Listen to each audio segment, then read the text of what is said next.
Mike Owens with Inside Fighting here, joined today by Cody Stamman, who returns to action next Saturday night, facing Da'Mon Blackshear. Cody, always a pleasure, my man, having you today. Yeah, thanks for having me, brother. How are your emotions ahead of your return? What's that? How are your emotions ahead of your return? Uh, I'm hungry and I'm feeling mean. That's about the only emotions I have right now. Hunger and just some raw aggression.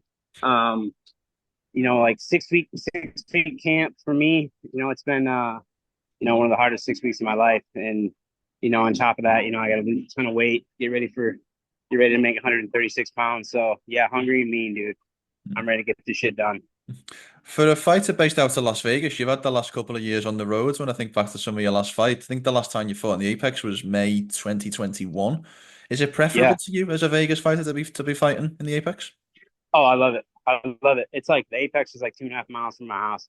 So it's like I literally just drive to the venue, an hour and a half before I'm gonna fight, get my hands wrapped, get warmed up, fight, do my interviews, all that stuff, and then I'm back at my house. You know what I mean, hanging out, and it's like a dream. You know what I mean? It reminds me of like fighting on the regional scene, like down the road from my parents' house. I used to always fight like it was literally 10 minutes from my parents' house. So it was like I would like just go from my house to the venue, get in a fight, and go home. And it's just like that's just a really good feeling knowing that you don't have to go jump on a 13-hour flight the next day. You're not going to see your family and your dogs and everything for 2 days. After you Mm. fight, and then you're all banged up in the airport. It's just Mm. brutal, man, brutal. So a fight day for you in the Apex is a lot different to a fight day on the road. Yeah. Oh yeah. Oh yeah. It's everything's so much simpler, man. I really love it. I've been begging for Apex fights, begging, and I finally got one. I love it. Well, Damon Blackshear's your opponent next Saturday. Give me your scouting report on what you think he does well, and maybe some areas It, you're looking to exploit. yeah, I mean, I think he does everything pretty well. I think he's a good wrestler. I think he's a good Thai fighter. I think his jiu-jitsu is pretty solid. Obviously he's pretty solid on the ground. Um, do I think his jiu-jitsu or wrestling or any part of his game is better than mine? I don't, and that's just me being blunt and 100% straightforward and honest. Like I don't really think there's anywhere this guy can like ham my ass. You know what I mean? Like there's not an aspect of MMA that I feel like he's gonna be able to really expose in my game. Um, I'm really tough to take down. I'm even harder to hold down. Um, We'll be back to the video in just a second, but first, the summer is unfortunately over. The weather is getting colder, but the action just keeps getting hotter, and the NBA season is finally back. And Inside Fighting is happy to announce that we have once again partnered up with our friends over at DraftKings to bring you guys another amazing offer. Where right now, if you're a new DraftKings customer, go download the DraftKings Sportsbook app, bet $5, and you'll receive $200 of bonus bets instantly by using our promo code Inside Fighting when you sign up. If sports betting is not yet available in your state, do not worry. Just go play DraftKings Daily Fantasy Sports. Get in on the action there. Again, new DraftKings customers who bet $5 will receive $200 of bonus bets instantly just by using promo code Inside Fighting only at the DraftKings Sportsbook app.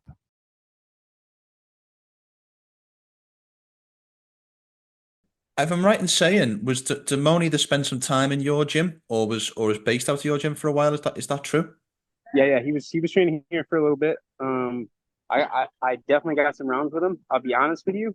I don't really remember training with him. Like I vaguely remember training with him, but I know we did some rounds together. But the fact that I don't remember him is not really a great thing for him because I usually only remember guys that are really good. Do you think that helps or hinders you going into this fight, given that I know you say you don't remember, but you've had a look at your next opponent and also had a look at you. No, I haven't really even thought about it. Guys are different in the gym than they are in the cage. It's a different pace. Everybody trains at a different pace. Like I think if somebody trained with me in the gym and I was just kind of flowing, going through stuff, they might think that they're winning. But in reality, I might be working on something specific. So like I don't even look really into like what guys are capable of in the gym because I think just knowing like some of my training partners and stuff too that these guys they really don't go very hard in the gym and then you see them in the cage and you're like, oh my goodness, that guy's terrifying. It's like a guy I train with every day. Like Dan Ige is a good example of that. Mm. Dan is like very controlled, very good training partner. great guy to work with, and then you see him in the cage, and it's like you just like take a leash off an animal. You know what I mean? Like you let him out of a cage, and he's a sicko when he's in there. So, yeah, I don't put too much stock in what guys are capable of in the gym, because the only thing that matters is what you're capable of doing on fight night. Speaking of fight night, is there anything you can take from his last fight against Montel Jackson? I think it was 17 seconds before he got KO'd in the first round that you think that you can bring into this one? Yeah, I mean, yeah, I haven't studied that fight, being that it's only 17 seconds long. But having studied a lot of his other fights, I definitely see something that he really likes to do, that could get him hurt against somebody that's a good counter puncher like I am.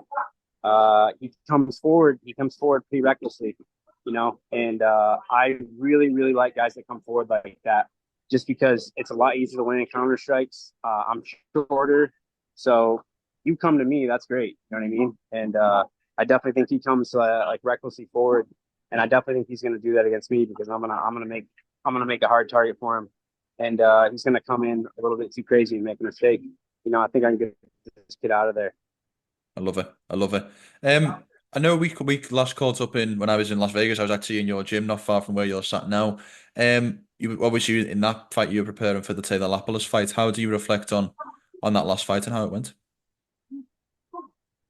Yeah, I mean, the Lapilus fight was a fight where, I feel like I had a really, really good game plan going into that fight. My path to victory, I knew what it was. Because Lapilus is slick, man.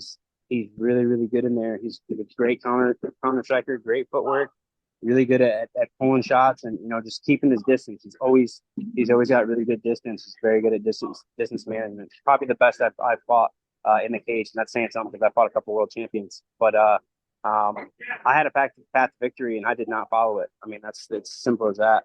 I knew what I had to do. I knew I had to wrestle early, and I really wasn't setting up any good shots. It wasn't until the third round that I decided, like, okay, I'm really going to wrestle this kid. And obviously I take him down, and yeah, I mean, bad fight IQ on my part.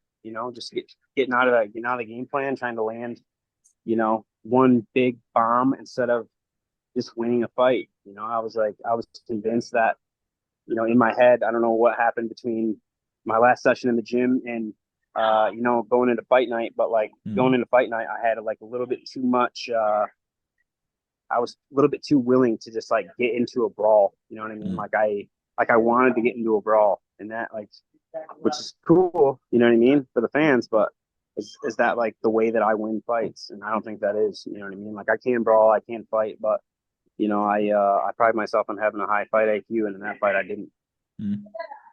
Obviously the last couple haven't gone your way. I know that when we talked about Vegas, we talked about the decision in the fight before last. Is there a mentality shift for you going into a fight off a loss rather than a win? Is there something that changes, or a switch that flips out of interest? I think the biggest thing for me is just to forgive myself for the mistakes that I've made.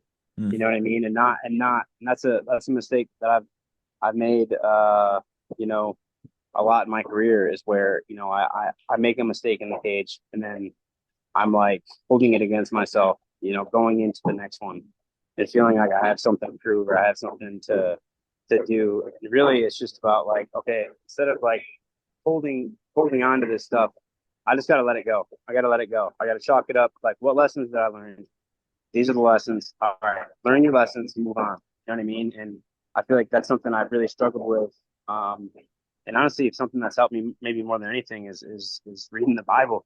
You believe it or not, the Bible talks a lot about forgiveness, and it's not just about forgiving other people. It's a lot of it's about forgiving yourself. You know what I mean? For making mistakes, because I can tend to like kind of mull over mistakes that I've made and just kind of like beat myself up about it, when it's like there's nothing you can do now. You know what I mean? The mistake happened. We're past it now. Don't cry over spilt milk.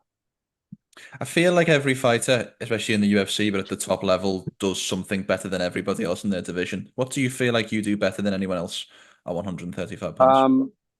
I think I have a really good lead hand, and in terms of footwork, my awareness in the cage.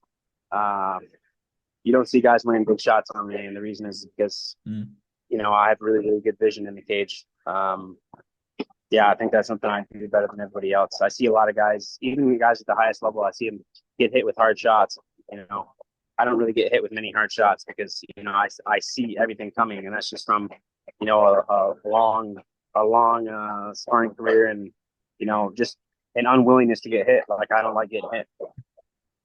Talking about guys who like to get hit or don't like to get hit or like to hit people hard, I should say. Want to get your thoughts on the main event between Ilia Topuria and Max Holloway last Saturday. Did anything about the UFC 308 main event surprise you? I'm gonna say this, and that's all I'm gonna say. Max Holloway, absolute legend. I mean, he's a guy that every single fighter should look up to in terms of like how he carries himself as a man, and also, his capabilities in the cage. Because he really is a spectacular athlete. Ilia Topuria is the best boxer I've ever seen put MMA gloves on. Period. I've never seen anyone that could throw combinations with balance the way he can. He's making guys miss, or guys are landing shots and he's hitting them immediately. Like, the guy does everything right in the boxing department. He really does. And I don't really see anybody coming up that can beat him. Honestly, you know what I mean? It's gonna be a fluke thing, but I don't see anyone in 145 pounds that can beat that guy. The only way to beat him is to catch him, and I've seen him get hurt before, but I really think that's the only way anybody beats him in 145 pounds, if they land that lucky shot. Can I ask you a question about Ilia? Because I've been asking everybody this in my interviews this week, because Ilia keeps saying that he's the next generation of MMA. He's kind of the next evolution of the sport. From a fighter's perspective, as someone who's in the trenches training day after day, are you seeing that? Is he doing something different? He's not necessarily like the next generation. Mm. He's not next to like, I don't really see anything that he does that's like brand new. You know what I mean? I just think that he does one thing better than anyone I've ever seen do it, and that's box. So like, maybe the next generation of MMA fighters, it's not like an evolution. It's like, we're literally going to go back. I think you see that a lot. Like, fundamentals win fights at every single level in MMA. You know what I mean? Like, more guys get knocked out with left hooks and right hands than anything else. And those are like the most basic things that we all know how to do. And this guy's just doing the basics extremely well. So to call him like the next generation or a new evolution doesn't really make sense to me. But fundamentally, he's sound. And hopefully, myself and everybody else realizes that, like, that's what it takes to win MMA fights, just being fundamentally sound. We'll turn the conversation back to yourself, and my final question. Give me a walkthrough of your perfect fight day as you envisage it. When you wake up in the morning to when you go to sleep at night next Saturday night, talk me through what a perfect day looks like. I wake up pissed off. Honestly, not. If I wake up and I'm super relaxed, I'll wait till fight night. I feel like I have my best performances. Is like, I'm not necessarily nervous, but I'm super, super anxious to get in there. And that's the feeling that I kind of look for. Before I'm gonna compete, I want that anxious feeling. Like, I can't wait to just get out there. You know what I mean? Like, I'm counting the seconds, I'm counting the minutes until I'm gonna be in the cage.